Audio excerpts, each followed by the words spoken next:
nous sommes arrivés en fin d'année, nous sommes à la période de transition entre 2023 et 2024. C'est la période où les gens voyagent beaucoup pour fêter avec leur famille, pour partir en conférence, pour des réunions, pour des associations. Peu de ça, beaucoup de gens voyagent, surtout les fins d'année ou le début d'année. Même moi personnellement, j'ai raté mon bus récemment. J'étais obligé d'attendre l'autre bus lorsque je voyageais la semaine passée pour une conférence. Et ça m'a vraiment pénalisé parce que je suis arrivé en retard. C'est donc dans cette thématique que nous évoluons aujourd'hui, parce que tu ne dois pas rater ton vol. Tu dois être préparé avant.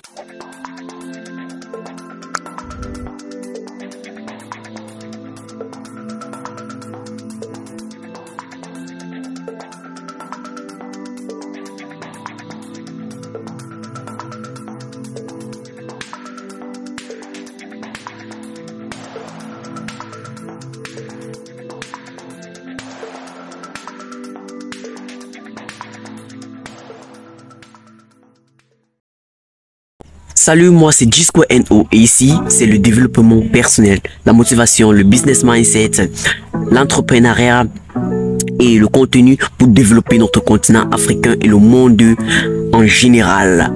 Aujourd'hui, nous verrons 7 étapes pour organiser un voyage, pour que toi aussi tu ne rates pas ton vol ou ton voyage comme je l'ai fait la semaine dernière. Et donc nous allons voir 7 étapes sur comment organiser ton voyage, que ce soit un voyage de conférence, peu importe ton voyage, 7 étapes pour organiser ton voyage. Tout d'abord, faut t'abonner, partager la vidéo pour aider un maximum de personnes si c'est pas déjà fait, et surtout à liker ou laisser un commentaire pour me dire ce que tu penses de la vidéo. Si c'est fait, on peut commencer. En première position, nous devons trouver la destination idéale. Donc, trouver la destination idéale. Quand tu veux voyager, tu dois avoir une destination idéale. Peut-être que si c'est pas un voyage de conférence, un voyage peut-être que tu dois voyager pour une réunion ou que ce soit. Disons que c'est un voyage, peut-être tu veux peut-être t'amuser, tu veux peut-être faire ou bien quelque chose, tu veux peut-être découvrir. Trouve la destination idéale d'abord. Tu dois trouver la destination idéale en fonction de 3 choses. Tu dois trouver la façon idéale en fonction de ton envie, qu'est-ce que tu veux, quel est l'objectif de ton voyage. En deuxième, en fonction de ta date de voyage, est-ce que ça coïncide à la date où tu peux voyager, est-ce que tu es libre dans cette période. Et à troisième position, en fonction de ton budget, parce qu'il y a le transport, il y a les mouvements que tu dois faire pendant ton voyage. Tout ça, tu dois prendre en considération ces 3 facteurs-là avant de trouver la destination de ton voyage. Et une fois que la destination de ton voyage est trouvée, nous allons donc voir en deuxième étape, choisir son mode de voyage et réserver ses billets. Tu vas voyager par bus, par train, par avion. Choisis ton mode de voyage déjà selon ta destination, selon la distance et tout ça. Tu dois choisir ton mode de voyage, choisis ton agence de voyage et selon ton confort que tu veux voyager. Et surtout, réserve tes billets. Réserve tes billets avant. Et important, hein, parce que ne fais pas comme moi, j'ai raté mon vol la dernière fois. Mon voyage, la dernière fois, j'ai raté mon bus. Donc, j'ai donc dû arriver en retard. Donc, ne fais pas la même erreur que moi. Réserve tes billets. Et lorsque tu as choisi ton mode de transport, ceci va t'aider à savoir l'heure de départ et tout ça, puisque ça sera noté sur tes billets. Et on te dira ça. Et tu vas donc te battre pour respecter ça. Donc, réserve tes billets, choisis ton mode de transport comme deuxième étape. Donc, en troisième étape, donc, créer son itinéraire de voyage. Donc, en troisième étape, il faut créer son itinéraire de voyage. Ceci va dans le sens où tu dois pouvoir choisir les lieux que tu aimerais visiter. Tu dois te renseigner sur les lieux, les places et tout ça, selon le voyage où tu vas. Peut-être que tu ne connais pas ça, ou bien peut-être que tu as déjà eu, disons que c'est un voyage, un nouveau voyage. Tu dois toujours te renseigner sur ça, les lieux à visiter, les places, ce que tu aimerais faire, bref, et ce que tu aimerais voir. Parce que lorsqu'on voyage, c'est plus pour découvrir. Donc, tu dois noter tout ça dans ton itinéraire de voyage, les lieux, ce que tu aimerais faire, les lieux que tu aimerais voir et tout ça.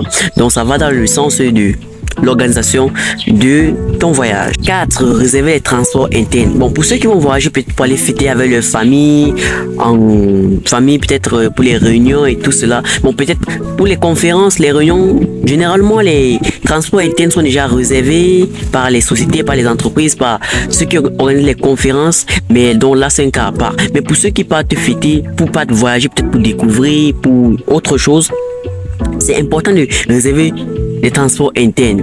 Donc tu voyages peut-être pour aller découvrir tout ça, c'est mieux de voir une société parfois qui est en charge des transports, qui vont te mettre un chauffeur à ta disposition, tu vois, qui va te déplacer pour tes déplacements internes, tes transports internes.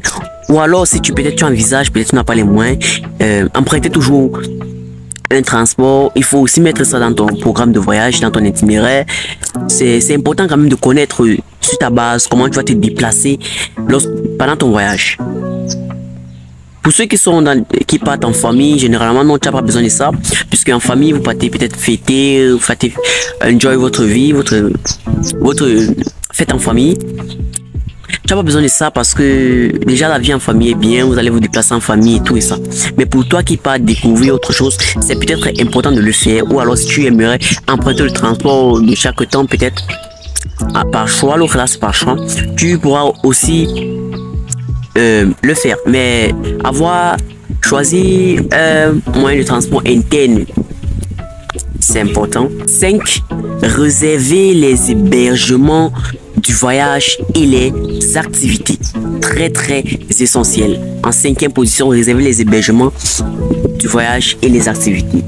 Toujours pour ceux qui voyagent, hormis ceux peut-être qui partent en famille, bon, parce que pour ceux qui partent peut-être en conférence, des organisations, des sociétés, tout ça a été réservé en fait, vous voyez. On sait que vous allez dormir dans tel hôtel ou tel appartement et puis vous avez des activités à faire, des jours selon le nombre de temps que vous avez passé dans votre voyage. Pour ceux qui partent en famille, même chose, vous allez passer en famille, généralement vous ne pouvez pas tout planifier. Donc vous avez, même pour ceux qui partent en famille, vous pouvez réserver les activités à faire. Ça permet que tu connaisses ce que tu peux faire. Tu connais tel et le reste sera peut-être en surplus. Parce que là, tu auras assez de temps à gagner dans ton voyage et surtout, c'est ça important. Profiter au maximum de ton voyage. Donc, connaître les hébergements du voyage et les activités, c'est important. Réserver les hébergements et les activités pour toi, peut-être qu'il va découvrir, pour t'amuser, tout ça. C'est important de connaître là où tu vas héberger pendant ce temps, les hôtels, les apparts, tout ça. Il faut connaître ça et réserver tes activités. Comme ça, gérer les formalités de ton voyage avant, c'est très important. Lorsque tu as tout planifié, maintenant tu peux gérer les formalités de ton voyage. Parfois ça arrive que tu peux réserver, planifier organiser tout ton voyage comme ça et puis tu es tout feu, tout flamme pour ton voyage et tu n'as pas géré les formalités à temps réel et puis ça annule tous tes plans de ton voyage. Donc il faut donc éviter ça. Gère tes formalités à temps et gère tout avant. 7e et dernière étape, c'est se détendre et profiter au maximum de son voyage. C'est ça le plus important et ça le plus essentiel et ça même le but de ton voyage. Se détendre et profiter au maximum de son voyage. C'est parti découvrir, alors découvre au maximum. Oublie tous tes problèmes que tu as laissés dans l'autre ville. Pour ça, oublie tes problèmes, oublie tes choses, profite au maximum de ton voyage parce qu'on ne voyage pas régulièrement. Alors quand tu as l'occasion de le faire, profite au maximum. Et comme ça, on se dit à très bientôt pour une nouvelle vidéo. C'est Gisco NO, la vie de One Man Show. Bon voyage à toi qui es en train de voyager.